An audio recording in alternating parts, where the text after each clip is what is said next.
Hi, my name's Phil. I like talking about politics, and as the cost of living continues to rise out of all proportion, it may be difficult sometimes to separate out what is the inevitable increase in costs due to various global events such as COVID or war, what is the inevitable increase in costs due to Brexit, and what is just naked profiteering.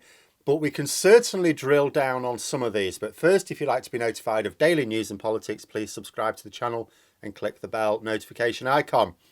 So the low hanging fruit on this one really is the price of fuel. It's also been very topical. So let's take unleaded petrol, which I use. Just a month ago, the cost was £1.45 per litre at my local petrol station. I could get it a bit cheaper in the main town. It's £1.45 at my local. And even that was a considerable increase in price compared to before the pandemic. The price has increased on an almost weekly basis since then, and now stands at £1.70, which is an increase of just over 17% in just a few weeks. Now, the impact of people only just managing to get by will be significant. In fact, by definition, if you are only just getting by and your petrol suddenly costs 17% more and your energy costs 54% more, say nothing of food, then you're in for a bad time. But putting the human impact to one side, are the costs a result of so-called global factors? Because that's what the government will do. The people ultimately will look to the government.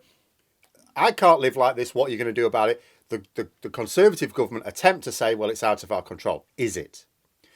So war in Ukraine clearly has the potential to disrupt supplies of oil. We obviously know that fuel comes from oil. After all, we are talking about applying sanctions to Russia and not just the UK, but lots of very wealthy oil-hungry countries. So this has the potential to increase the international cost of oil, naturally. But has it? So first of all, if we look at how much a barrel of oil costs over time, we can see that absolutely it's increased this year. However, you look at that was down to effectively, it was a current trend of a bounce back from the pandemic dips.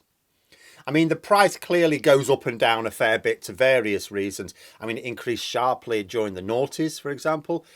But you can also see that the current cost of a barrel of oil on the international market is still less than it was in 2014. Now, according to the RAC, the price of a litre of unleaded in 2014 was £1.30. That's nationally, as compared to £1.65 now. So that's a 27% increase in the UK average cost of petrol when the cost of a barrel of oil is actually less. Now, obviously, the cost of transporting, refining and transporting again goes up because people's wages need to go up. But they haven't gone up that much.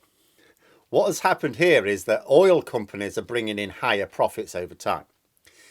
And they're using any little global friction as an excuse. Because although the cost of oil is international, the remaining cost of turning it into petrol or diesel and getting it to the pumps is entirely UK based. And wages in the UK have actually been suppressed, if anything. And you can see the difference as well between international and national issues when you look at the cost of fuel around the world. Venezuela pays next to nothing. Obvious enough, they produce masses of oil, but are subject to biting sanctions from both Europe and the United States. They can't really sell it to too many people, so they have to use it themselves.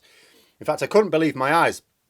Earlier this week, the Hard Right Daily Express, wouldn't necessarily have expected them of this, the Hard Right Daily Express was actually calling for the embargo to be lifted on Venezuela. Oh. But their argument is that we could then get access to their oil supplies and make it easier to do without Russia's. No need to go beg into oppressive dictatorships either. But never mind that for now. The point is there is massive variation in the cost of fuel around the world, and it does ramp up gradually. It's not like it's Venezuela costs next to nothing and then there's a big jump up to the second cheapest country. No, all gradual. You know, it goes from a few cents a litre, like a penny or two a litre in some countries, including Venezuela and Iran, whom we could also get more oil by easing sanctions that actually, in their case, certainly ought not to be there in the first place, through to over $2 a litre, 100 times more in the wealthy countries of, say, Europe. Sure, the cost of transport and refining is a big part, and people in the countries where fuel costs a lot, have to pay much higher wages. The point I'm making is that the bulk of the cost of the fuel is not the oil. It's actually everything else. It's not the oil. So if oil prices go up a bit, petrol prices should not be shooting up. And the everything else did not suddenly cost a lot more because of the Ukraine crisis either. There hasn't in the last few weeks been a massive increase in the wages demand of people who work in refineries or transporting these things around. So if the price of petrol at the pumps is basically a tiny proportion, like a percent, down to the cost of oil, why on earth has the price been rocketing up recently?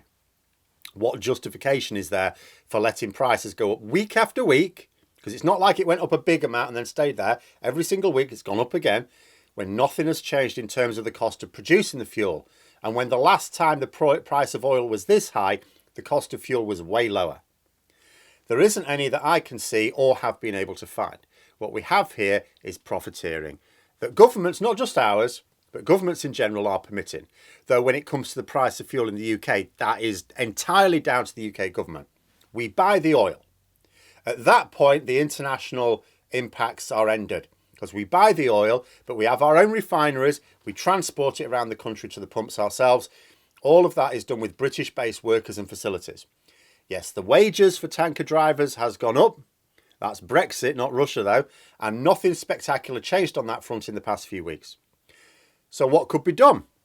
Well, given that a lot of the cost of fuel is tax, the obvious thing to do is tax oil company profits properly and use the revenue generated to reduce the duty on fuel. So to the fuel companies, like BP, Shell, whatever, who said, oh, you want to whack up your prices? Right, here we go. We're going to whack up our taxes on you and then we'll reduce the duty so that the price at the pump is basically maintained for the consumer. Because remember that the rising cost of fuel doesn't just hurt ordinary citizens needing to travel to work. That's really important.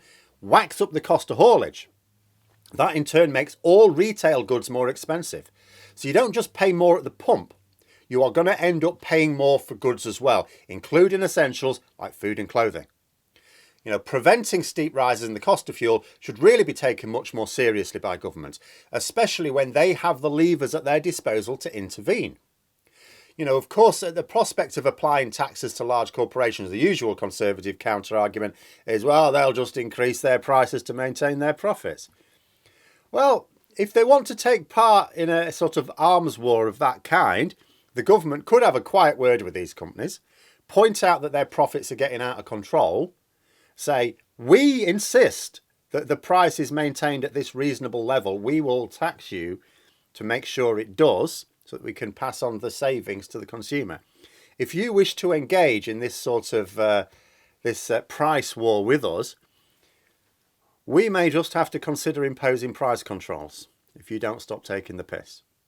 In fact, you might even be able to coordinate some international action on this, because you'd think a lot of governments would want to avoid fuel prices getting out of hand due to the fact it ends up hurting so many registered voters and in such a visible way. But as I said earlier, because of the cost of oil, it's only a tiny proportion of that actual cost of the fuel in the pumps.